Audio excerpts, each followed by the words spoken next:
What is up everyone, it's Saber here and welcome to another Naruto What If you end up liking the video, please consider subscribing. It's free and you can take it back at any time and it really helps me out, and this is my main channel, so if you're interested in what if Naruto had the DNA of every member of the Akatsuki, or what if Naruto was neglected and joined the Straw Hat Pirates, go check out my main channel. And with all of the YouTube formalities out of the way, let's get into it. Hiruzen was sitting quietly in his office doing the bane of his existence paperwork. There was even more than usual since the Chunin exams was being held in Konoha, and it would probably only increase over the next few weeks as the third exam approached, with the preparations for the Kazekage to come and attend the exam, plus all the noblemen and women. He already knew that he would be getting very little sleep. How his predecessor had managed to always be done with the paperwork and have an active social life on top of that, he would never know. Most fortunate for him, he had gotten letters from both the Mizuki and Reikage, and neither of them would be attending the finals, whereas Reikage hadn't seen fit to tell why the newly instated Mizuki had written that she couldn't leave her village and country when the transition from Yagura's regime. That just meant less work for him to do. Sarutobi sighed as he signed yet another formality paper, and leaned back into his office chair. He looked tiredly at the mess on his table, multiple stacks of papers, whereas the right or finished stacks of paper was barely the third the size of the left or yet to be signed stacks of paper. He groaned slightly and massaged his temples. I'm getting too old for this, he mumbled to himself, and began signing again, thinking back to the year that he was actually retired, and happily at that he would have stayed so if there had been a suitable successor, but the only previously one, Jiraiya, became a bit of a mess when Minato had died and Tsunade had already left the village by then. But if he was lucky, he only needed to endure the job a few more years and then Naruto could take over. Just maybe. He shook the thoughts from his head and picked up another paper. It was a request for putting up a stall along the main road during the finals. He sighed again. Why did people think that they could get a spot only weeks before the event? As soon as the date for the finals had been announced, he had been swarmed with requests, and all the available spots had been taken. He was sure that they would spot more than a few unapproved stalls during the final. Just what he needed, more work. He put the paper in the rejected stack, picked up another paper, and was just about to read it. That's when he felt it, a massive chakra output, and it was coming from a southeastern direction outside the village in the direction of the Forest of Death. But surely it couldn't come from the forest, it was too far away and no one in there should be able to produce so much chakra. Only Kage or Sannin level shinobi should be able to do it. An unsettling frown settled on his face as he rose from his seat and walked to the window, the one Jiraiya was so fond of using as a doorway. He looked over the village, trying to spot any and all things that could be related to the chakra outburst. He narrowed his eyes. Even if he was able to train so his shinobi abilities wouldn't deteriorate too fast. The same couldn't be said about his bodily functions. He had noticed the last several months that his eyesight had gotten worse, just ever so slightly. First he thought his eyes were messing him. Near the horizon the air was black with birds, and behind them the air seemed to shimmer. Yes, it was defiantly shimmering. He walked over to his desk, opened the drawer, and put on the glasses he wasn't too fond of using, despite Naruto and Asuma both saying he looked fine in them. He looked out the window and could still see the shimmering. He quickly concluded that it wasn't just his eyes. The shimmering air moved fast towards the city, expanding as it did so. Hiruzen's eyes widened. Are we under attack now? Of all times, he had to think quickly while looking at the approaching wall of energy. He had the weirdest feeling that he had seen something like this before, perhaps during one of the two wars he had participated in. Then it hit him, it was Naruto who had done this. But why? Hiruzen thought.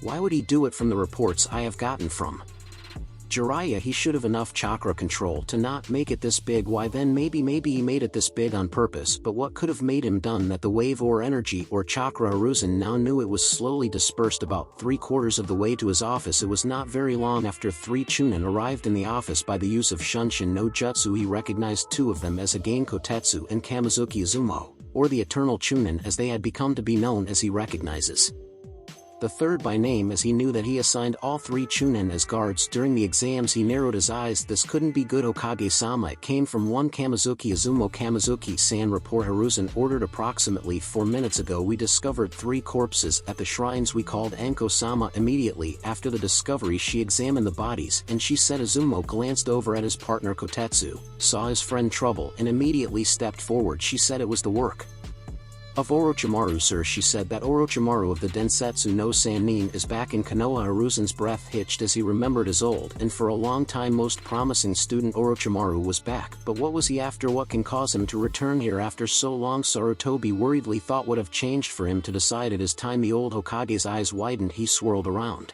and looked out of the window in the direction of the Forest of Death. Naruto, Tora Nico, the Sandame Hokage Ordered, entering full Hokage mode, making the three Chunin wince slightly. Two ANBU members appeared in the middle of the office kneeling. You called Hokage-sama. It came from the right ANBU, who was wearing the Nico mask. Tora alarmed the ANBU that Orochimaru, or the Densetsu no Sannin, is back and most probably within the Forest of Death right now. I want 7 patrols around the forest, and Nico, you will call Ataru's and Usagi's teams to meet me at 23rd entrance of the forest in 10 minutes.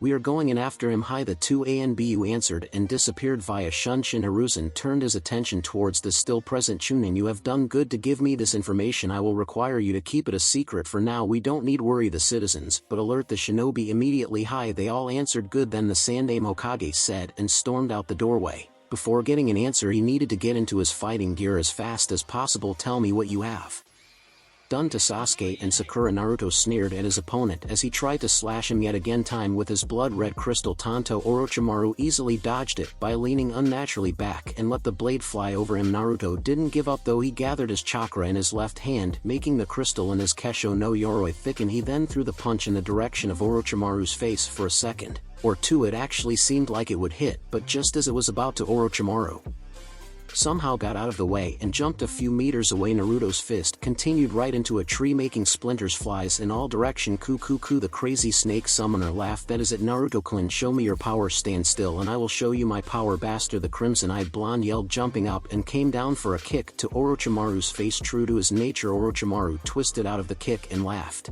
at the Konoha Genin. Naruto Yujito called, calm down, you're falling into his trap. Naruto glanced over at his acquaintance. She was right, there was no way he was getting Orochimaru if he kept raging like this. He needed to think clearly. He looked back at the snake and fought back the bubbling anger that was only growing stronger because of his tenant's chakra. He stopped charging after the Sannin for a second and took a deep breath to calm himself down. He had trained for this, to use the Kyuubi's chakra without letting it affect him too much. The 6 foreign shinobi was relieved to see that they had finally broken through to their Konoha friend. They had been at it for a few minutes, also trying to help the fight go into the favor of their side, but each time they had been about to cast a jutsu, the Kyuubi Jinchuriki had gotten in the way and they were forced to abort. Less they wanted to hurt the one they were trying to help. Especially Haku had been affected by the Shoton user's reaction. She hadn't been able to recognize the blonde Konoha Genin at all. He had been nothing like the calm opponent she had fought in Nami no Kuni. He must really care for his friends to get this mad. Haku thought she was brought back to reality as Orochimaru taunted Naruto once again. My, you're strong, too bad you can't hit anything. Little Sasuke-kun was much better. The S rank missing Nin said with a taunting smirk. He definitely has your temper, Kushina-chan. Naruto could feel the anger rising up in him again and forced it down. No matter how hard I try, I simply can't hit him. Naruto thought, more than a little irritated, trying to find a way to hit his pale-skinned opponent. If taijutsu doesn't work, I'll use ninjutsu. That bastard isn't getting away before he tells me where Sakura-chan and Sasuke team is. Orochimaru analyzed the blonde Genin from where he was standing. He seems to have calmed somewhat down. He has that much control over the Kyuubi. Then, well, unlike Sasuke, I'm not really specialized in a taijutsu style, Naruto said and began forming seals. But then again, he doesn't really have much ninjutsu other than that katan jutsu of his. Orochimaru just showed his wicked grin. Oh ho ho, we're going to do some playing with ninjutsu now, are we? Very well, Naruto-kun, let's see what you got. Naruto just narrowed his eyes and finished the last seal. Shoton Kesho Hakadori crystal began forming on the ground and in the air. Soon enough started to merge, taking shapes of hundreds of small lumps. Soon enough they grew wings, beaks and legs. Before Orochimaru knew it, Naruto had formed hundreds of small crystal hummingbirds, unlike anything he had seen before, and that was saying a lot. And then there was the color of the crystal again. It was blood red. It just screamed of anger and hate, making the small hummingbirds seems way more intimidating than they would be without the color. Well, intimidating to anyone not of the Snake Sannin's caliber. The reason that the Snake Sannin was surprised of the color was because that, as far as he knew, Guren was only able to make crystal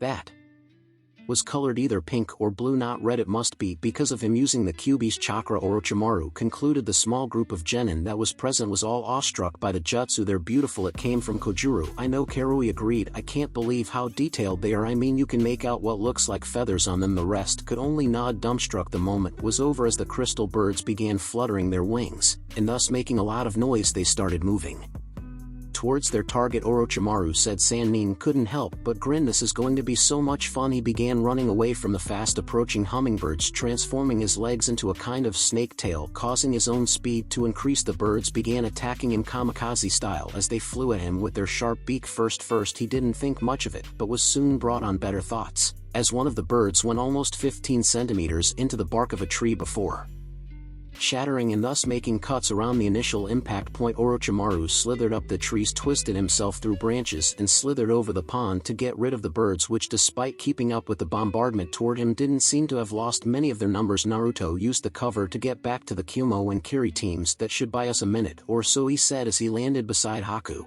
and Kojuro. He looked over at Yujito. Thanks for calming me. No problem, she said with a small smile. I know how it is. It was true. Naruto realized she did know how it was having Bija chakra flowing through your body. Even with the gravity of the moment, Naruto couldn't help but feel happy that he had found a person who could relate to what he had been and was going through. He didn't know how to respond, so he settled with an acknowledging nod. So any of you assholes have a plan? Kohei asked in a carefree voice while eyeing the snake Sannin with very bored eyes. Hold him off until the ANBU gets here. The only Konoha shinobi present answered. Really? Kohei asked tauntingly. That is your great plan, to hold him off? Do you have any better idea? Kohei, Naruto sneered back. He is a Sannin, for crying out loud. We have no chance against him, so our only hope is that the ANBU get here fast. Kohei was about to retort when Kojuro stepped in front of him. Kohei, stop. Naruto-san is right, we have no other choice. Kohei didn't answer, just settled with grumbling. None of us stand a chance if we go alone. Omoi, well, maybe Naruto-san and Yujito would, but they are both Jinchuriki. Think if they both went up against him but lost their cool, then they would. Ouch. Karui blew on her fist. What my friend here is trying to say is that none of us stands a chance alone. We need to work together. Agreed. It came from Naruto. Little Guren never did something like this. Maybe Naruto-kun here is perfect for the Shoten Kekkei Genkai, Orochimaru thought to himself, while dodging the ferocious hummingbirds. Maybe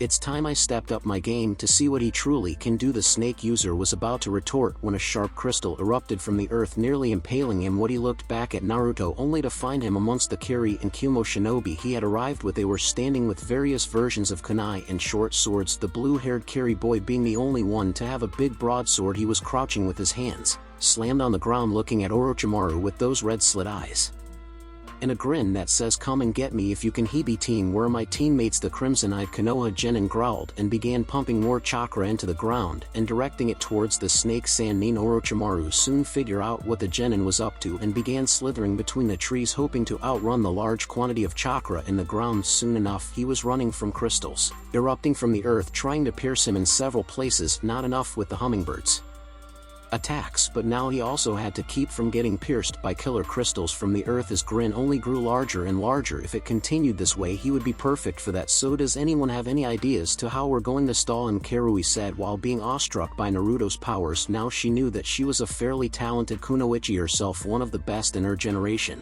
but if she was to go up against Naruto, she would need some serious luck to get through it, and Naruto need to be really unlucky, and the sky needed to fall. Yeah, she didn't stand a chance against him. The only way I see it, the Hayatan girl said, catching their attention for a second, is that we bombard him with jutsu to keep him busy until the Konoha ANBU arrives. It's already been a little while since that. Since Naruto sent the message seems kind of risky if you ask me. Kohei huffed. Haku sighed at her less than cooperative teammate. Do you have a better idea? Kohei-kun once again. Kohei just settled with glaring at all the people there. Naruto sighed to himself. They were not getting anywhere like this. They needed to buy time, and a lot of it. Listen, the Kyuubi Jinchuriki said, still crouching in the same position. We're not going anywhere with arguing like this. If we continue, it will probably be the cause of our death. He paused to let it sink into the 6 people behind him, who were all awfully quiet. Haku-chan is right, this he said, motioning to an Orochimaru. Grinning and laughing will not hold him off for long. I mean, for crying out loud, he is laughing. He is just playing with us. As soon as he gets tired of it, he can break out of it in a second. When he does that, we need to hit him with everything we got all at once and hope that it will entertain him for long enough. Got it? They all nodded, not that he could see it, but when no one objected, he took it that they agreed as the Genin from Kumo, Kiri, and Konoha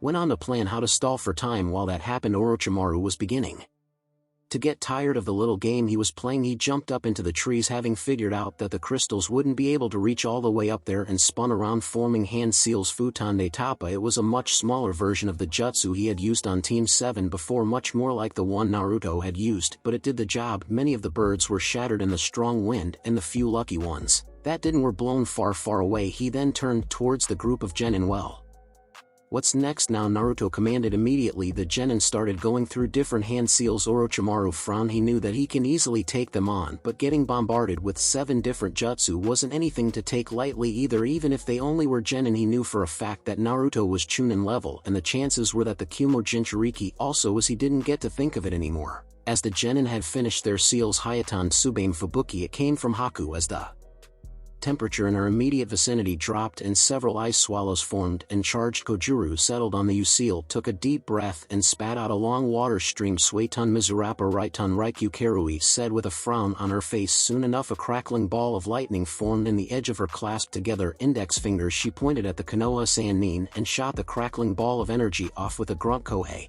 settled on the dragon seal, smirking, finally able to show what he was capable of. Suetun Jano Kuchi, a long stream of water came out of several places of his body, hidden casks with water. Orochimaru concluded and formed into a long torrent of water, the first part of it taking shape of a snake's head. Denko Seka Omoi said and slammed his hands into the ground, causing visible crackling lightning to run over it towards Orochimaru. Yujito barred all her teeth as she blew out a large quantity of fire. Katan Jigaku no Niko, the fire soon shaped into the front of a giant cat well in the size of a large lion with glowing yellow eyes. Shotun Hasho Koryu, Naruto said and channeled the remaining of Kurama's chakra into the jutsu. Small crystals began forming in the air, ground and trees clumping together, getting bigger and bigger. It didn't take long before a big crimson-red crystal dragon charged towards the snake Sannin, towering over all the other jutsu sent after him. Orochimaru's eyes widened at the intimidating number of impressive jutsu that was making their way to him fast. He quickly went through seals. Boom Team 9 was jumping through the canopies when they heard the large explosion. They all stopped on their respective branch. The shockwave even reached them. What was that? Lee asked with worry. Niji Tenten asked, can you see anything already on it? Niji said with his clan's bloodline limit activated. After several seconds of tense silence he said, I'm sorry, I can't see the explosion site and I can't see Uzumaki-san.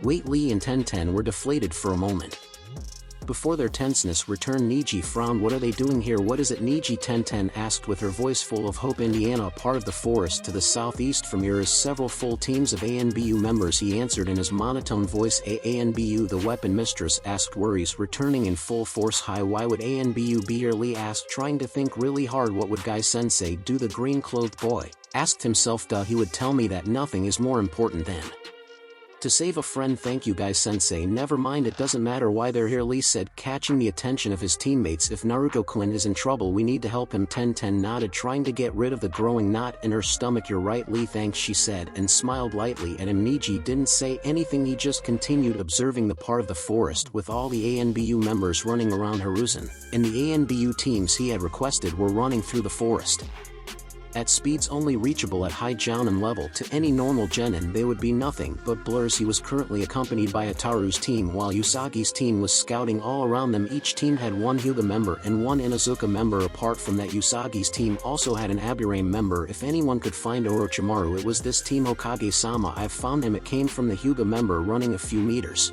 from the old Hokage. Tell me where he is. Hiruzen commanded. He is at about 2.5 kilometers to the north-northwest, and he is not alone. Who is he with? It seems like there is 7 additional persons there. 4 of them have Genin level chakra, 2 of them have Chunin level chakra, and the last, what is it? Hiruzen asked, getting impatient. The last has more chakra than Orochimaru, even more than you, Hokage-sama. Naruto. Hiruzen though, and took off in the direction of his grandson. Time skip. Naruto and his friends from Kumo and Kiri shielded their eyes and bodies as their jutsu made contact with their target, creating a small explosion and sending shock waves throughout the forest. The Konoha Shoten user winced in pain as a piece of rock hit him on the wrist, leaving a shallow cut. Damn it, he thought, I still haven't recovered completely from last time I met him. I should have left a small amount of Kurama's chakra for healing and for my armor. I still have about half of my own left, but I want to save that for later, if there's any later. That is. Yujito coughed a few times. Did we get him? Don't count on it, Haku said, already holding a few Senbon ready to attack. You're right about that, Hayatan user. It came in form of a laugh in the still dust-covered crater. You really think that a bunch of genin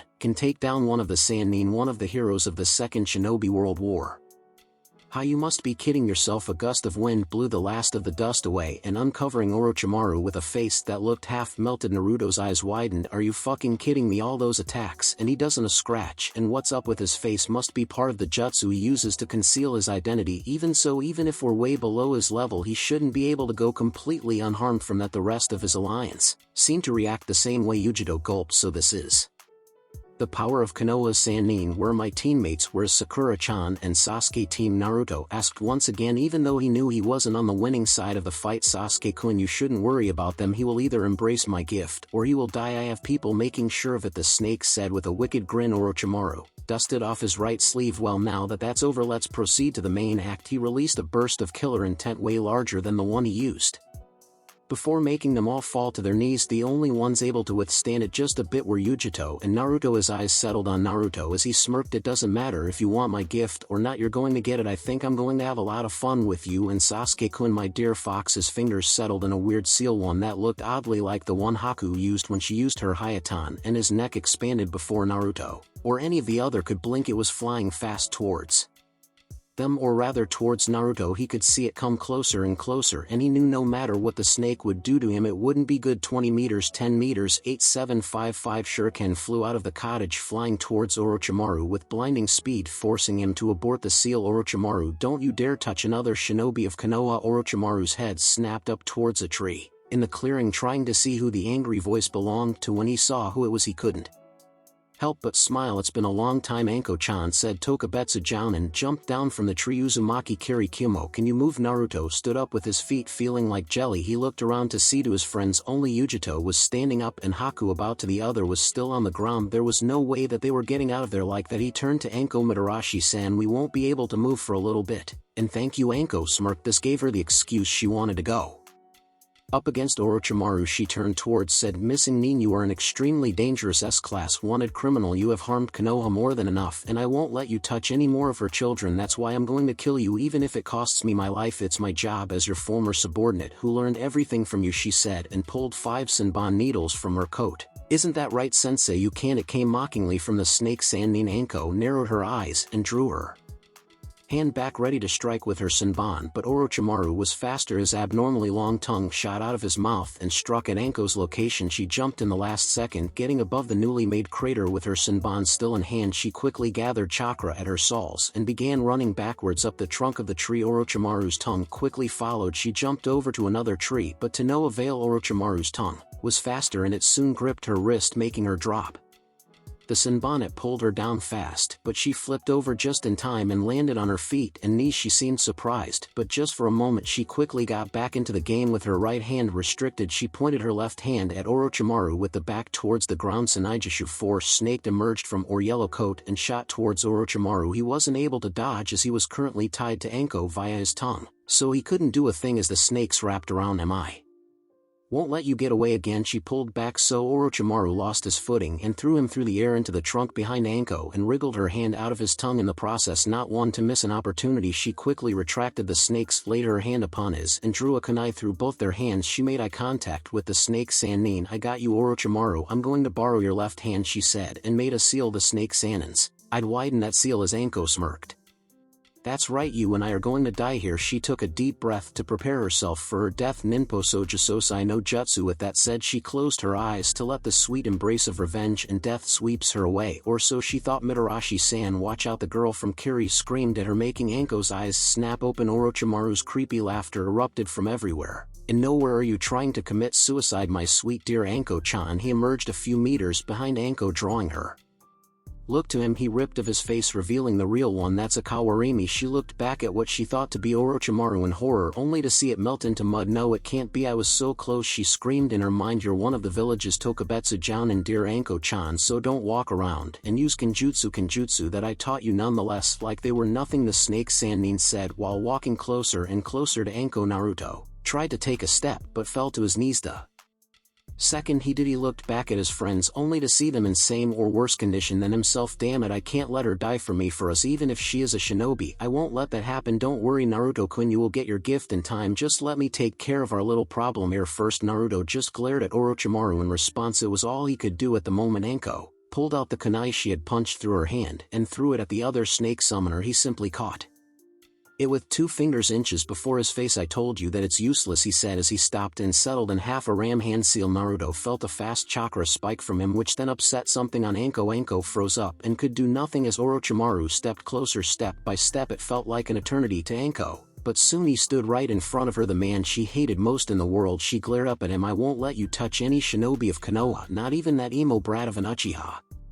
Orochimaru laughed again. We haven't seen each other in so long time, but you're treating me so coldly, and you're too late. Partly anyway, you interrupted me giving Naruto-kun here my gift, but I already gave Sasuke-kun. At Anko's eyes widened. She was too late. No, a whisper escaped her as she collapsed on her knees, a hand clasping between her right shoulder and neck. That's right, Orochimaru said as he kneeled down to Anko, and held up the kunai she threw at him, but you won't have to worry about that anymore, for you're going to die. Goodbye, my dear Anko-chan. Anko closed her eyes and got ready for death once more. Just this time around it wasn't so sweet. Orochimaru drew his hand back and aimed. He moved his hand forward again. And Orochimaru, you have really fallen a long way from grace, haven't you, my old student? All the shinobi present turned their heads to see none other than the shinobi no Kami, the Sandaime Hokage. And he wasn't alone. There was 10 ANBU with him, 2 full squads. GG, Naruto said.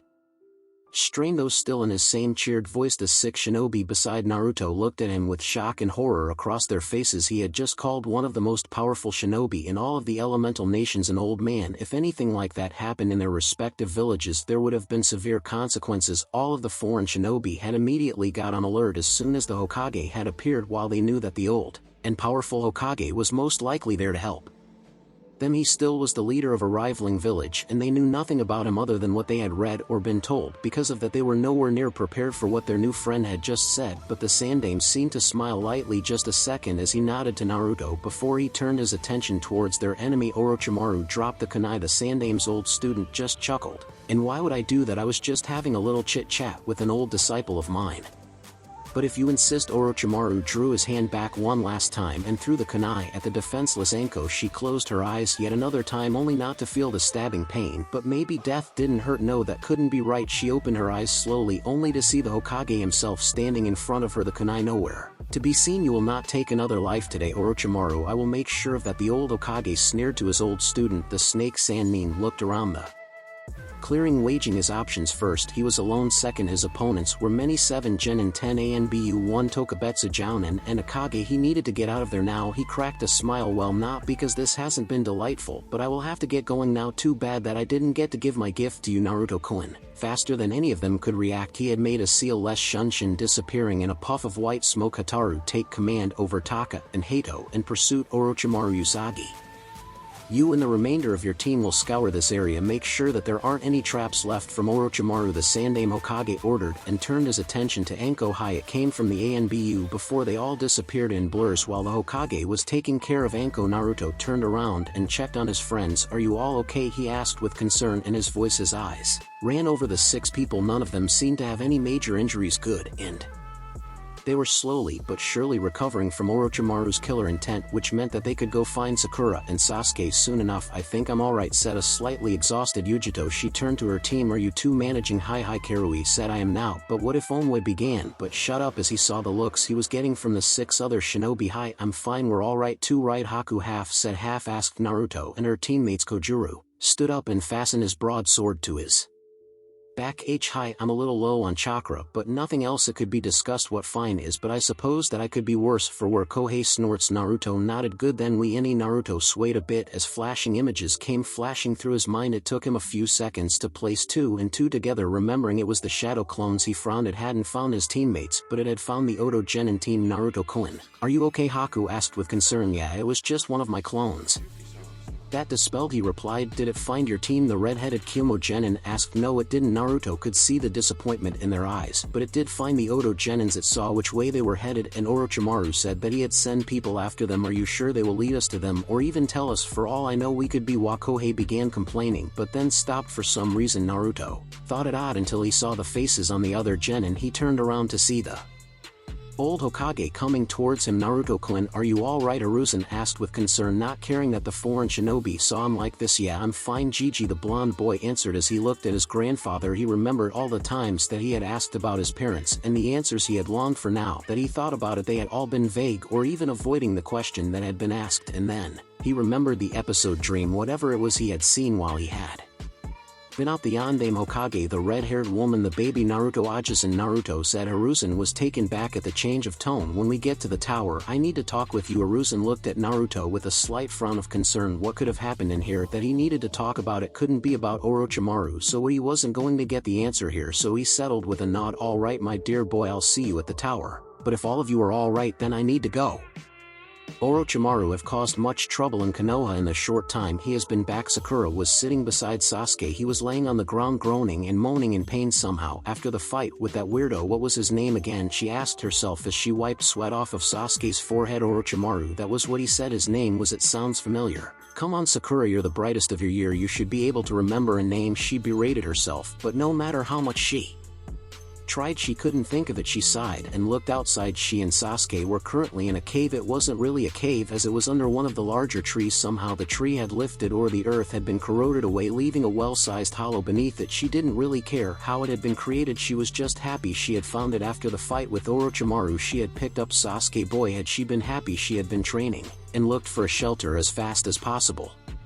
She had come by multiple places she could have hid, but none of them were defendable by one person. This place was, while it had 3 entrances, 2 of them rather small, they were all fairly close to each other, making it easier to watch them all at once. She had put traps outside the larger entrance and one of the smaller. She just hoped it was enough. Sasuke groaned again, bringing Sakura back from whatever world she was thinking of. She looked at him with concern as his eyes moved rapidly beneath his eyelids. She laid her hand upon his forehead. His fever has gotten somewhat back to normal, but his fever, it just won't break. It's as high as ever. She took out her water canteen and poured some new water over the cloth. I wish I could do more for him and for Naruto. I have to become Chunin, that way they will start giving me lessons at the hospital. If I become a medic nin, I will be able to help both Sasuke-kun and Naruto much better. She looked over the cave and the entrances, hoping to see a mess of yellow hair either sit here with her or entering from being on lookout. Naruto, please be okay. She was having a lot of mixed feeling about her blonde teammate, most of them being regret the last few weeks, months, even since they graduated and became a team. The whiskered boy had really grown on her. Boy, she mockingly thought to herself, I talk like I am way older and more mature than him. In truth, he is probably the most mature of us all anyway. As she had learned to know him, her regret had grown just as her friendship with him had. She suddenly found out that he wasn't such a pain, that he actually was a funny guy who cared deeply for his friends. She had seen that firsthand, the way he was around that girl 1010, and one day it had hit her how miserable she must have made his life and how many times she had actually wished someone dead, a fellow citizen, and now shinobi of Konoha. It was even worse when it was a real possibility. Now first Inami no Kuni, and now here in the forest. Now she told herself sternly, Naruto is alive. He is probably the strongest genin in Konoha. No matter how strong that Orochimaru guy is, Naruto will find a way to survive. She felt herself brighten just the slightest. She knew that it was true, but the nagging feeling in her stomach just wouldn't go away. In a tree not long from where Sakura was sitting and nursing Sasuke were 3 shadowy figures, 2 males and a female. The shorter male, but by far the largest, 2 brushed some branches away, making sure to make as little noise as possible. Now he had a clear look out to the pink-haired girl, the bandages across his face stretched as he smiled. I found you were going to strike at daybreak just like Orochimaru-sama ordered us to do. Our target is strictly Uchiha Sasuke, but if the other one gets in the way we can kill her, right? The other male asked. Please, she won't be a problem. Look at her, she's one of those fangirls that give Kunoichi such a bad name. You can see it by her hair. She probably used more time on it than she does on training, the Kunoichi said mockingly. No matter, the shorter male said, if she gets in the way, kill her, but if not, just stick to our target. Are we closing in on them? It came once again from a very impatient Kohei. Yes, Kohei, my clone was dispelled just up ahead, Naruto said with irritation plain visible in his voice, and for a good reason. The Kekkei Genkai had been like all through the night. Apparently Kohei didn't think they were going fast enough, not that it can be helped.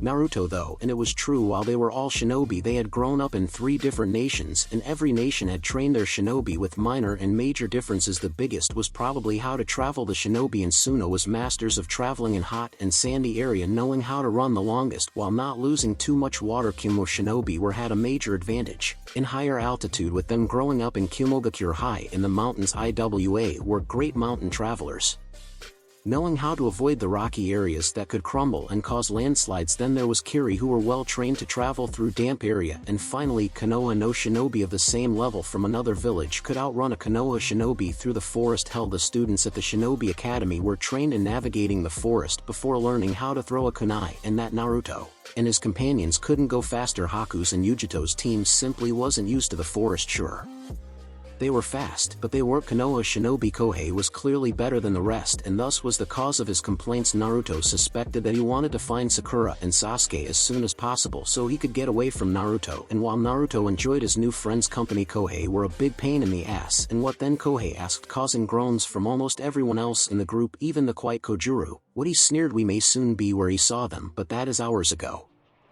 Since we have gone so slowly they could be miles away, they could watch out. They all turned in midair only to see several dozen shinobi tools flying towards them. Naruto thought fast and went through hand seals Kesho Rakugo Shuriken Ranbu. The air shimmered around the Konoha Jinchuriki, then the crystals formed. Less than half a second after he had finished the seals, crystal shuriken was flying towards the shinobi weapons, annulling them. Naruto and Haku's and Yujito's teams landed on the next branch, drawing their weapons, and looked for their opponent. They all knew that if it was Orochimaru or another maniac running the forests, they would be done. They all had some chakra left, but they hadn't really had a chance to rest since Naruto's blackout, and Naruto didn't even fully recover from that. They drew their weapons back as 3 spots of the forest began to move, beginning to come out from the shadows. When Naruto saw who was standing in front of him, a large smile plastered itself on his face. Team Guy had finally found Uzumaki. Naruto time skipped. The tense atmosphere was palpable as Team Guy stood ready to attack at the sight of the Kumo and Kiri Genin that stood near Tenten's friend. Naruto had relaxed for a microsecond till noticing the postures of his friend and her teammates, then realizing his company behind him. The blonde lifted his hands. Ten-chan, it's alright, they helped me. Haku and Yujito were quick to calm their respected teammates upon seeing these 3 were no threat. Niji's eyes only narrowed, not leaving his clan's taijutsu stance. Lee eyed the foreign genin cautiously as Tenten kept a kunai in each hand while keeping her eyes locked on Naruto. Kumo and Kiri, we saw your chakra pulse. Orochimaru, he was here. Both Tenten and Lee's eyes grew the size of dinner plates. The traitorous Hibi-san Nin is here. Are you truly certain? Uzumaki Niji questioned, keeping his composure all the while glaring at Kumo. The whip user of Kiri snorted in irritation. Your Kage charged into the forest and is in full battle gear with 2 squads of Umbu. What wild theories can your brain come up with? Hyuga Kohei Haku and Naruto both shout. Niji remained in stance, keeping his eyes locked on Yujito's team. A most likely scenario, Kumogakure scheming to stab Konoha in the back. Like the cowards they are. Oh fuck you, Hyuga Karui growled while Yujito and Omoi both frowned. That was years ago. Niji only snarled back, not all wounds heal Kumo enough. Naruto's echoing roar making everyone jump. The blonde marched past Tenten and Lee to stand in front of Niji. These guys aren't the people who tried to kidnap Hinata. You know. A dry expression came from Naruto. I've hung around Gigi in his office since I was little, so yes, I've heard things. Yes, you have every right to be pissed, but at their rakeage, not these guys. The Hyuga branch member glared, leaning into the younger teen. Kumogakure is a den of vipers who will do every dishonor deed to gain power. Where shinobi playing fair isn't in our handbook. As true as those words were, Niji wouldn't relent his anger, not when Kumo, his uncle, and his clan elders were responsible for his father's death. No amount of words could ever calm the fury in Niji's heart. Naruto continued, and right now I don't have time to waste with my team out in the forest and Hibi team's goons gunning for them, and a dead last like you believes you can beat them. Niji countered, your fate has. The Hyuga stopped as he and the rest felt the area around them got colder. Everyone's breath was visible as Naruto and Niji shifted their gaze to Haku. Kohei and Kojuro backed away from their female teammate as frost emanated from her body. The grass under her feet and around her started to ice. Over her face was blank save only her eyes then shined with a cold rage. Insult Naruto-kun again, Hyuga, and you won't like the consequences. Everyone felt a shiver crawl down their respected spines, Niji included, till Naruto quickly spoke up. It's alright Haku-chan, Niji's the kind of people I love proving them wrong. Trying to calm his Kiri friend down before she beats the holy crap out of Tenten's teammate. The 2 genin resume glaring at each other. Call me whatever you want, I don't care. What I do care about is my team. Even if Sasuke is an asshole like you, help if you want or get lost. The Hyuga said nothing but looked to his 2 teammates. Naturally Tenten gave a look that she was staying, which Lee mimicked. Finally Niji relented. Very well Uzumaki, I wash my hands with these Kumo. A round of sighs went through everyone as Yujito got back on task. Which way to your clone spot? Those Oto. Naruto, not far. The blonde Uzumaki looks back to Niji. How far can you see with your Byakugan? Quiet for a minute. The Hyuga finally spoke. You want me to spot the Oto Geikure genin? If you're helping, yes. Very well. Tenten and Yujito both looked genuinely surprised while Lee doing a nice guy pose. I will help as well Naruto-kun, we will protect our comrades and I will keep safe my dear Nobaraheim. I am so glad I straightened up. Naruto dryly mused as Kurama snorted. Time skip. She couldn't move, she couldn't breathe, her scream stuck in her throat as a large snake was slowly constricting her body, its cold slit yellow eyes staring into her. Jade, you won't stop me girl. Sasuke and Naruto will be mine. Its mouth open, revealing the Kusa woman's face smiling before lunging out with serpent-like fangs. Sakura's woke with a start, biting back a scream as sweat dripped from her face. Her breathing was erratic as fear shined in her jade orbs. The rosette held a hand to her chest. Just a dream, just a dream. Taking slow deep breaths, Sakura gazed to Sasuke, who was still unconscious. The Uchiha was still showing signs of pain as he fidgeted and grunted in discomfort. I still don't know what that woman did to him. I skimmed through some of Naruto's Fuinjutsu books, but I never saw anything like that. Images of the blonde Uzumaki flashed in her mind along with that Orochimaru person's words. I have an appointment with a certain blonde shinobi. Quickly the rosette shook away any negative thoughts. Naruto won't let that monster near him. He'll be fine. Despite her mental reassurance, her worry still knotted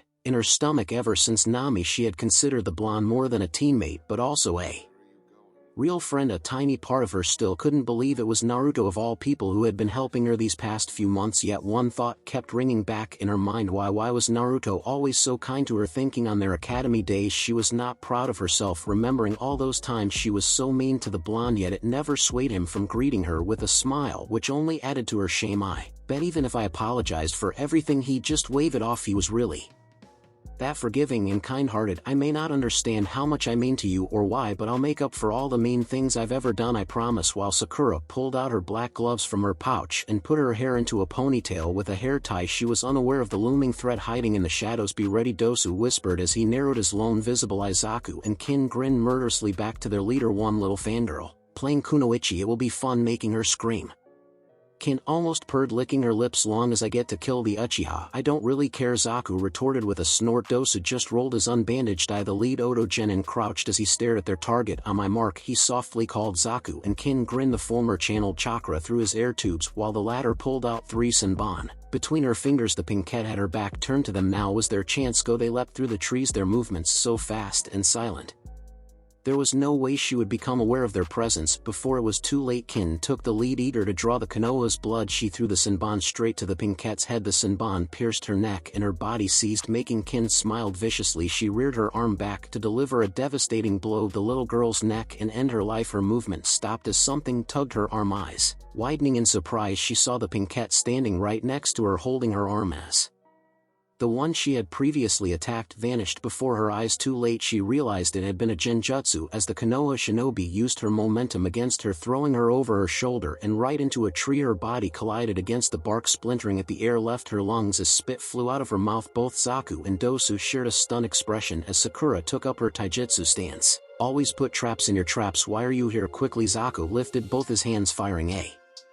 concentrated blast of wind at the rosette, who quickly dodged. You didn't answer my question, she charged. Both boys' gloved fists clenched. Then there was ringing. Oh gods, the ringing! It pierced into her ears like a drill. She screamed, holding her ears as the pain forced to drop to her knees as she lost her balance. The ringing made the whole world become blurry as she felt herself slipping away. Then the ringing stopped, only for a hand to grab the back of her head and slam it over the ground. The blow to her forehead stunned her enough to dull the pain. It was a cruel mercy. You actually think we would tell you? The bandaged Soundnin said with exasperation. You're new to this job, aren't you? She groaned, forcing herself to remain focused even with the swift but strong beating she had just received. Not so long that I have to use bandages to hide all the times I screwed up, Dosa growled and threw her to the ground once again. Hold her, he ordered Zaku, who all too eagerly twisted her arm into a painful hold. Even with pounding in her head and the pain in her arm, Sakura couldn't help but think, smart mouthing the enemy. Yep, been spending too much time with Naruto. As Dosa gazed toward the entrance under the tree, Zaku sneered, your blonde boyfriend won't be here to save you. Orochimaru-sama likely already got him. Sakura only spits at him, which Zaku angrily spat back. Naruto wouldn't let that bastard close to him, the rosette growled as Dosa looked at her blankly. He'll come and kick your ass as if I don't first. Zaku's free hand grabbed her by the throat. You're a cocky little brat, aren't you? Dosa muttered, a lot of confidence for a dead last. The rosette only growled, the bad. You didn't get to hear the rest of that little dossier on Blondie back in class. Wonder how you would feel about learning what he really is. Dosa only chuckled, seeing Sakura's eyes shine with confusion. So he never told you, or Uchiha? And no surprise, Dosa, you saw how Uzumaki acted, nearly got told to the whole class he is a monster. Zaku smirked. What are you talking about? Their words weren't making any sense to Sakura. The face-bandaged ninja chuckled as he leaned closer. Tell me, have you ever heard the word Jinchuriki? It's above my pay grade, were the words she replied with. Of course she had heard that word in the academy. They didn't go into the finer detail of it, but Jinchuriki were so ingrained in the history of the ninja wars it was impossible to discuss the subject without mentioning them. Living weapons deterrence. The village's trump cards holders of the tailed beasts. Sakura couldn't imagine a fate like that, to seal such monsters inside a person, to be treated as another weapon of the village. While a very shinobi thing to do, it seemed just so cruel. Konoha was very tight-lipped about the information regarding their Jinchurikis. The most that ever got out was as far as we have them, but their identities were a secret. Only the Jonin and select Chunin were privy to. A cold feeling dropped on her stomach. Where Where they going with this? Those freaks have a lot in common. Their government treats them as weapons even more than the regular shinobi, and their own people. Dosu snorted to show how grateful they are to Jinchuriki for doing their duty. They shun them, treat them as pariahs, pests. They'd rather just disappear. No, no, no, no, no, that couldn't be true. Sakura wasn't among the top of her class for nothing. If the dots were there, she would connect them. Stay away from him. All the adults would say that boy is nothing but trouble. Even her own family acted so nervous about him. Lots of people acted that way with him. The way they looked at him with so much anger and hate in their eyes. The date of the Kyuubi attack, his birthday. Oh ho ho. Dosu took delight in the shocked expression her face was making. You've figured it out, haven't you? Naruto was Kanagakura no Sato's Jinchuriki. Her mind played back the past events, from sneering of a few academy teachers, how she and her classmates all treated Naruto, and even before the academy a few stray tears fled from her eyes before practically roaring as she fiercely fought against Sokka's hold on her. Figured out you treated him like a monster, like everyone else. Eagerly. Dosu only smirked, seeing the despair in the Rosette's anguished / rage-filled eyes as she struggled. And no, she told herself, I never. Yeah, whatever. Zaku snapped at her. We don't care what you feel, we're pretty much just doing this for shits and giggles and orders. But she didn't need to know that the Pinkette wasn't hearing him. She was lost in her own world as she tried to process the truth. She had just gone with the flow, so to say. Everyone always treated him like that. It was just so ingrained ever since she was little. And yet she never stopped to consider how much it all must hurt him so much, finding out about his status as Jinchuriki only made things worse. To mock and make fun of the orphan boy gods. Looking back at it, she realized how horrible it all was. She treated him like everyone else. He must have thought she saw him like the villagers did. A monster. Blood and spit came from Sakura's mouth from a hard punch from Dosu. If we decide to let you live, you can soul search as much as you like later. For now, we have a job to do. The bandaged genin looks back to the unconscious Uchiha as he pulls out a kunai. Naruto, no, now was not the time to feel berate herself. Sasuke, her teammate, needed her. She would not cry, she would not lay down and do nothing. She struggled against Sokka's hold, but the sound ninja did not let her move. She was too weak at the moment to struggle. You stay right here, Pinky, he sadistically said with a smile on his face. Kin walked up to them, having recovered from the blow she received when she hit that tree. She held her side as she glared with murder at the Konoha shinobi. You little bitch, you can kill her later, make sure nobody interrupts, Dosu ordered as he moved over the Uchiha's vulnerable frame. Sasuke, Sakura whispered in desperation. Sasuke knew this was a dream, yet his heart did not stop racing as he saw his younger self crying over his parents' lifeless bodies. If I was stronger, could I have stopped him? His younger self whimpers, looking down at his mother and father as he wept, clenching his fists. The older Sasuke both seethed and shuddered as more corpses of his kinsmen appeared around his younger counterpart. Yet we did nothing, Sasuke gasped as his younger self smiled sinisterly as another older and malicious voice overlapped with his younger self. Our clan died because we were weak. If we had power, we could have stopped it. If we had more power, we could kill Itachi. Younger Sasuke's eyes turned yellow with serpent-like slit eyes. Power to crush all those who stand before us. A deafening roar above shot all their heads upwards as a large crystal dragon descended for the Oto Genin. Shit, all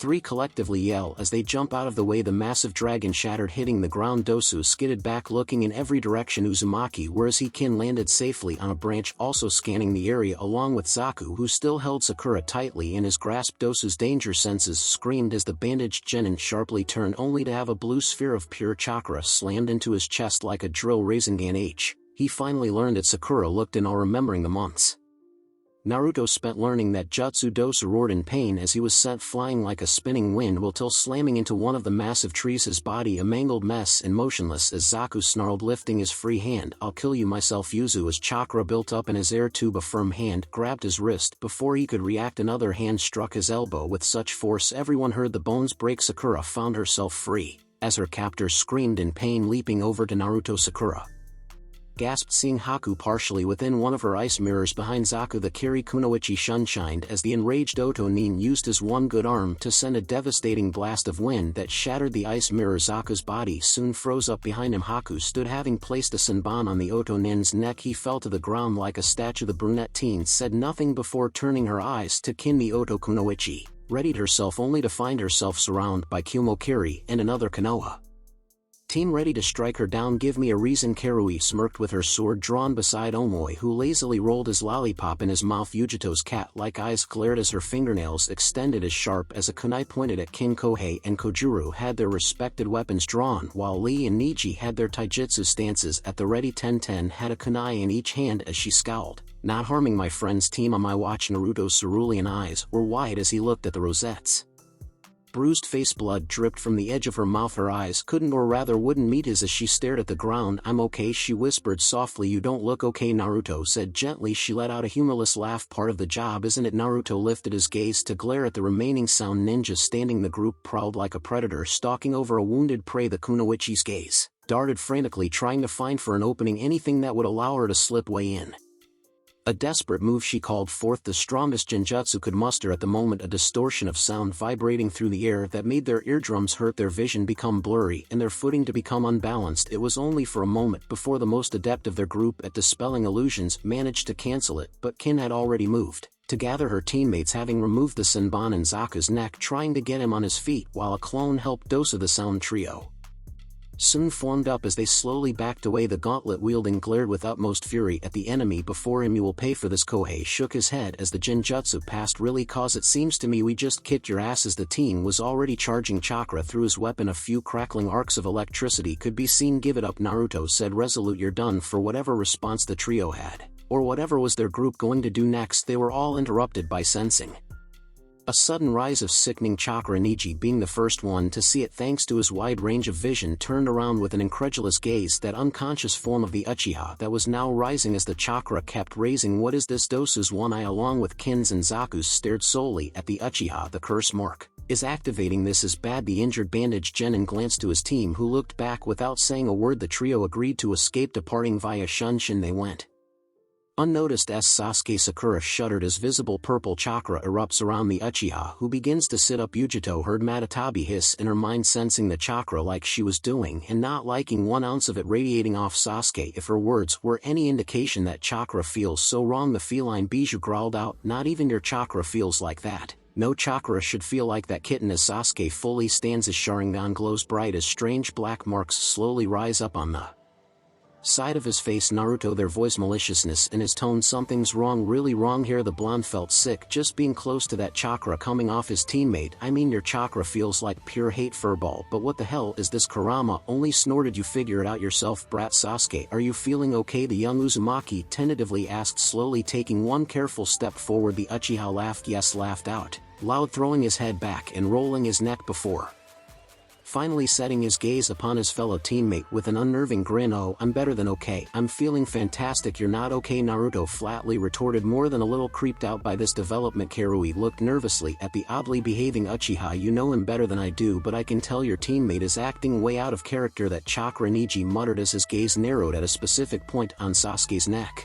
"It's foreign, not his own, and it's infecting him like a virus, spreading through his body. This must be the reason to his altered behavior." Sasuke's grin widened as the marks continued to spread throughout his body. "Gee, whatever gave you that idea?" Tenten droned as she pulled out various scrolls from her pouches, preparing herself for the worst. "Let's all act calmly," Haku said in a soft peacekeeping tone. "We don't know if he means us any harm." "Naruto," the Uchiha growled, "outfight me." Kohei deadpanned. "Well, so much for that." "The hell?" the blonde in question muttered. "Sasuke, you're not well. Just calm down." His words were of no use. The Uchiha took one menacing step towards him, oozing killing intent. God's damned killing intent at his own teammate in waves. "I need to fight you. I need to fight you," he repeated himself like in a mad trance. "Why?" "Because you're strong, so if I defeat you, then that means I'm on the right path. I know this is hardly an ideal situation, but did you just compliment me?" "Seriously," was everyone's thought as they sweat dropped. "Show me why. You're not some clan less dead last loser anymore." Sasuke took another step forward as both Kiri and Kyumo looked at each other in confusion before the Uchiha dashed with blinding speeds. "He's faster." Naruto pushed Sakura out the way before just barely blocking a high roundhouse aimed for his head with his forearm. The blonde hissed, "And he's stronger. If I didn't have my crystal armor up, my arm would have been broken, and even with his armor, it still hurts." "Snap out of it, Sasuke. I'm not fighting you like this." His teammate wasn't listening and quickly delivered a reverse spin kick at Naruto straight on the chest, sending him flying back and hitting his back against a tree before falling the ground. "I don't think your buddy is a listening mood." Uzumaki Kohei yelled out. Haku and Tenten were about to jump and help him if not for the Jinchuriki suddenly shouting, "Stay back," he said in between ragged breaths. "He'll go after you too," the blonde hissed, holding his chest as he slowly got up. Even through his shirt he felt the cracks in his armor. "I'm not fighting you, team." Sasuke grinned, slowly turned to a sneer. "Then I'll kill you." "Listen to yourself, damn it, this is not you. Whatever Hebe team did to you is making act crazy. Doesn't matter." The Uchiha see that. "I feel more alive than I ever been, but I need more power, much more, if I want to kill Itachi." Now Naruto's temper was getting the best of him. It won't bring your family back, your dad, Aunt Makoto, none of them will come back by killing your brother. Stop it. Sakura watched on as dread was welling up in heart. She shook her head as her teammate fighting more viciously than ever. Stop it. Her jade eyes went wide as her body had reacted upon seeing Sasuke going into familiar hand seals. Stop it. Naruto and Sasuke both stopped as Sakura stood in front of her teammates. Look at yourself, Sasuke, you're acting insane, wanting to kill your teammate. She fought through the tears. Enough, you can't even see how much this is affecting you. Stay out this. He seethed in anger. Once she would have been taken aback by him addressing her in such a way. Now though she was running on adrenaline after having the crap kicked out of her, she couldn't care any less. Oh, I'm sure your parents would be really proud seeing you act against your own comrades like this. He took a menacing step towards her. You dare, Sakura? Don't push him, Naruto begged her. Come on, try to kill me too, she shouted, making the others inwardly worry that Sasuke's wasn't the only one going insane. Sakura taunting him like this was a terrible idea. At this rate, he was going to unleash all that mounting aggression on her, and he would have had she not said the following words. Do it be just like your brother. Sasuke's body froze mid-step, his eyes widening in horrifying realization. The marks halted in their advance as his heart seemed to stop. For a second, what was wrong with him? That sheer impulse to fight, that drive to kill, that rage guiding him. Where did it all come from? He took long breaths, trying to calm down the chaotic influx of emotions and erratic chakra coursing through his body. The marks began retreating to the source on his neck. He attacked Naruto with no provocation, threatened to kill him, and then Sakura. His words died on his mouth when the end of a lightning-shrouded whip struck him right on the chest. His body convulsed as arcs of electricity coursed over his form before finally falling flat on his face, smoke coming out of his unmoving form. The other ninja looked at the once more fallen Uchiha and then at Kohei, who was folding his whip. Naruto summed it up best. Dude, what the hell? He was calming down. Better safe than sorry. Naruto just heaved a long sigh along with everyone else as the blonde walked over to his once again unconscious teammate, then to Sakura. Get some rope, we're making camp here for the night. The Rosette nodded as Yujito and Haku came over. Thank you for helping. The Hayatan user just smiled. Of course, we'll stick around just in case. Better going together than separated. The Nibi Jinchuriki wisely states. Besides, we already have our scrolls for the exam. Haku nodded, the same, showing her own for her team helping Sakura secure Sasuke. Tenten looked up. So do we. Niji crossed his arms as he glared at the Kumonin, who made their own little camp. The situation is calmed. We no longer need to intervene. We should get going. Tenten, the weapon mistress, looked at him in disappointment. We're staying. Niji, our fellow Konoha comrades, need the help rightly. It is most unyouthful to just leave them on their own considering the circumstances. The second coming of the green beast announced passionately. Besides, you really want the three us to head on alone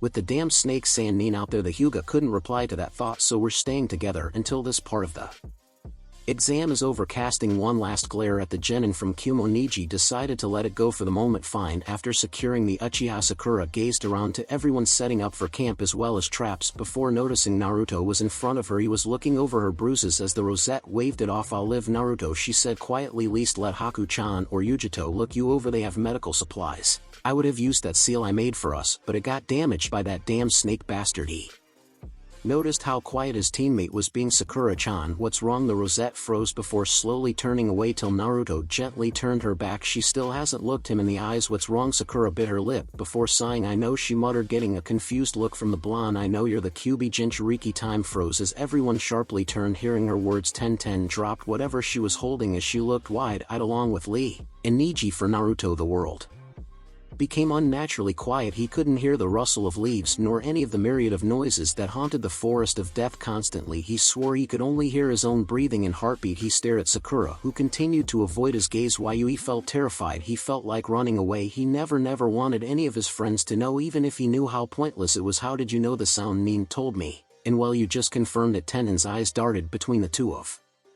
them, mostly lingering on Naruto. Lee found himself at a loss of words for once, while Niji showed an uncharacteristic amount of unnerved surprise. Naruto's gaze fell to the ground, his fists clenched and unclenched as he tried to gather his thoughts, thinking on what to say, but his damn mind was empty. He just didn't know what to do. Thankfully, Sakura once more knew what to say. I want you to know this doesn't change anything, she assured him. You're still my teammate and my friend. The blonde lifted his head, seeing Sakura tear-filled jade gazing into his cerulean, not even acknowledging the tears trickling down his own. Before he knew it, she had wrapped her arms around him, hugging him tightly. I accept you, and I'm so sorry for how I acted during the academy, even before I was. Naruto had slowly returned the hug. Thank you, his voice nearly a whisper, fighting his tears. Thank you. Time skip, Anko painfully hissed as she sat on an exam table in the forest tower with her trench coat folded on her lap.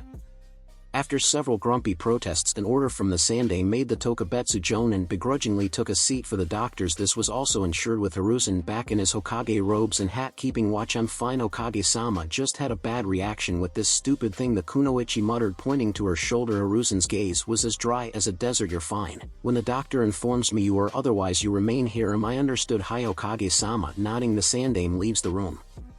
As two ANBU appeared kneeling, report Igiru. The ANBU in the eagle mask lifts his head. We have searched half of the forest, but no signs of Orochimaru. Continue searching every inch of the forest, though he likely has left the area by this point. I doubt he has vanished from Konoha. Inform Commander Fox. I want round-the-clock patrols throughout the village. HAI. Both ANBU vanished via Shunshin. The Sandai sighed as he tiredly rubbed the bridge of his nose. What are you planning? I can't believe you're the Kyuubi Jinchuriki. Tenten exclaimed, sitting by their makeshift camp as they finally had set it all up. I mean, it makes so much sense now. The glares, the way the adults talked about him, how people were always so nervous around him. Now the truth was unveiled and everything fell into place. Naruto had been so overjoyed when Sakura told him she didn't care he was a Jinchuriki. That was a fear that had not left him ever since her first learnt the truth himself, that if other people knew, they would just treat him like the adults always did, and for these people whom he came to call friends he just wouldn't be able to handle if they too began to hate him as well. You're not mad? He hesitantly asked. I'm mad you never told me before. The bun-haired girl snapped, but there wasn't true anger in her voice, none of the spite he was familiar with. What, you think I'd care about something like that? Please don't be an idiot, you're always gonna be the same dumb to me. He wouldn't cry. Ninja didn't show their tears. He did everything in his power not to cry at how happy he felt, so instead he lowered his gaze and thanked her. You have no idea what that means to me. Tenten smiled widely. Now stop moping, you big baby, you've got no reason to feel down. Yash Lee agreed with a pump of his fist. Naruto-kun's role in the village is invaluable. It must be no easy task to bear a creature such as the Nine Tails inside of you. Yours is a heavy burden. Uzumaki, even Niji, seemed to acknowledging him in his own way. At least it seems you two understand the weight of a role imposed to you when you had no choice. Sakura smiled sweetly. She could see how all of this was making Naruto feel happier than he had felt in a long while. The softness of his gaze, the relief of a weight being lifted off his shoulders. Naruto had friends he could count on, people who would support him no matter what, and he was starting to see it too, I'm sure. If Sasuke, she gestured to the bound boy lying on the ground next to her, was awake, he'd say something like, "Dope, worrying about dumb things like that," she said in a perfect imitation of his voice. Like seriously, it was absolutely Sasuke's voice coming out of her mouth. It freaked Naruto out, to say the least, as he stared at her with wide startled eyes. What was that? Oh, small genjutsu to copy sounds. I used Sasuke's voice. What do you think? She grinned cheekily at him. Creepy, please don't do it again. Sakura couldn't help it, she laughed. It was infectious enough that soon Naruto began laughing as well, letting out all the joy and relief he felt. Tenten soon joined in with Lee. Only Niji remained stoic in the face of such mirth, letting his eyes roll over the other side of the clearing in their own camps. The Kyumo and Kirinins watched the scene unfold. Yujito didn't know what it must have been growing up scorned by your own village before he proved himself to be a hero to Kyumogakure. The role of Jinchuriki was held with as much contempt in Kyumo as it was in Konoha, or so she heard from her elders. She herself grew up not with glares but with gazes of respect from her fellow ninja. Of course that didn't mean there weren't expectations. The higher-ups expected her to one day master her Biju's power like B, but Konoha, their attitude regarding their Jinchuriki was odd. Naruto, from what she heard, only found out not too long ago, and he didn't seem to be under any training to master the Kyuubi's chakra, almost like the leaf wasn't interested in what should be one of their greatest assets. Historically, Konoha always had a very pro-peace attitude. Oh, that didn't mean they didn't get their hands dirty. They were ninjas too after all, but seldom had any conflict been started by them. Any military action on their part had been retaliatory or preemptive whenever another village was plotting against them.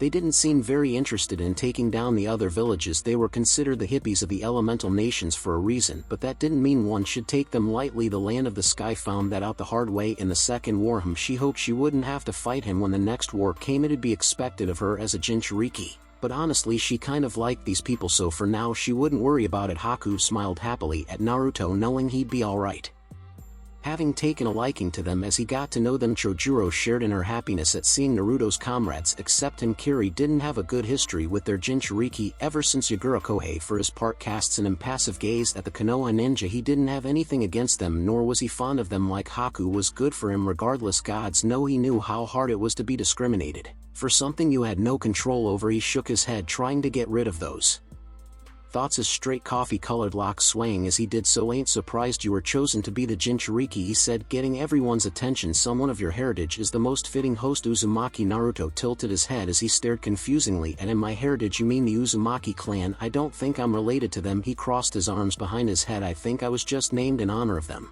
The Uzumaki clan of Uzushio, famed as the greatest seal masters of the elemental nations. Their seals were strong enough to even bind the bijou. Indeed, many seals used throughout the nations had been inspired, if not outright invented, by them. If their knowledge of seals wasn't enough, they also possessed tremendous life force and vast chakra pools. Their village on their island surrounded by whirlpools couldn't really be called a hidden village. They existed long before the founding of the first ninja villages. After all but one day, attacked from all sides, Uzushio had been destroyed and the clan was no more. Kohei scratches the back of his head. You really sure? Granted, all Uzumakis are redheads and seeing a blonde Yuzu is just weird. If you want me to punch you, you're getting